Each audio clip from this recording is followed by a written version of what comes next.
Écoutez, ça tombe bien, j'habite le quartier Paul-Bert, donc je suis très sensibilisée à cet espace et à la nécessité de le relier avec la Loire, avec des activités toutes simples à taille humaine pour que le citoyen, l'habitant, le touriste puisse au quotidien, en fonction des saisons, du temps qu'il fait, pouvoir profiter de la Loire et ne pas rester simple spectateur. Afin de reconnecter la Loire à Tours-Nord, la mission Val-de-Loire et l'agence d'urbanisme de l'agglomération Tourangelle ont confié un projet d'expérimentation au Master 2 Environnement, Territoire et Paysage de la faculté de Tours.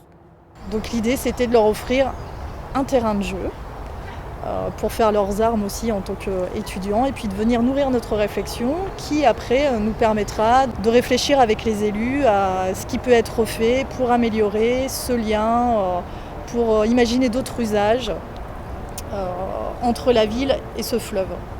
Depuis 2008, la mission Val-de-Loire confie chaque année des projets tutorés à ce Master 2 et accueille un des étudiants en apprentissage. Le recrutement des 15 étudiants est pluridisciplinaire et adapté à la thématique de la commande. Cette année, le groupe comprend des géographes, des juristes, des archéologues, des écologues ou encore un hydrologue. La valeur ajoutée du master, c'est de mettre ensemble des étudiants qui ont des parcours disciplinaires différents. Ils sont les meilleurs dans leur discipline. Et ensuite, on va leur appliquer un vernis commun composé d'un subtil dosage entre la géographie et le droit. Donc tout ça pour que, bien sûr, le territoire vive et qu'il prenne en compte l'environnement qui est le socle quelque part du territoire. Le projet Habiter l'eau a constitué le fil rouge de leur année universitaire. La proposition finale s'articule autour de l'aménagement de cheminements vers le cours d'eau et la création d'activités en bord de fleuve. Des cheminements directs convergent vers le pont Wilson et le pont de Fil, et des itinéraires plus sinueux empruntent les espaces verts et les escaliers, largement utilisés avant l'ère du tout automobile. 3 circuits de découverte ont également été conçus. Quand on se balade à Tours, on privilégie le centre-ville et le Tour Nord est un peu abandonné, donc on a voulu créer des circuits de découverte.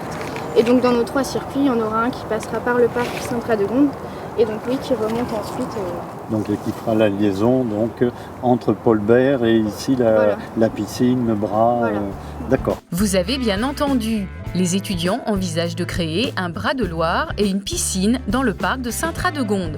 Donc l'idée, ce serait de réintroduire vraiment le fleuve en prolongeant un bras de Loire qui s'intégrerait dans le parc et qui irait par là et qui prendrait fin au niveau des terrains de tennis à l'entrée du parc ouest. La piscine sera où exactement ? Elle sera par ici en fait, on avait dit.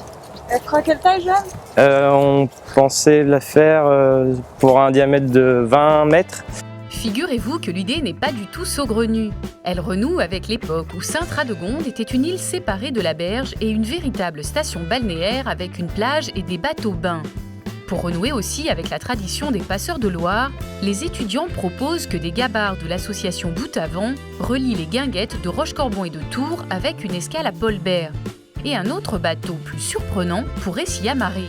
On avait comme projet d'installer une péniche en face de quai Paul-Bert qui serait en fait une salle de concert et de spectacle. L'offre de salles de concert et de spectacle à Tours n'était pas très riche, surtout à Tours-Nord. Du coup, essayer d'emmener les gens à Tours-Nord pour cette raison. Tous ces projets, ainsi qu'un marché d'artisans sur le quai Paul-Bert, ont reçu un accueil très positif de l'agence d'urbanisme. La question de pouvoir se rebaigner dans la Loire, la question de pouvoir offrir des parcours découvertes à mi-pente, en haut et pied de coteau, ça nous paraît des choses qui sont des interventions très fines, tout à fait transposables dans la réalité.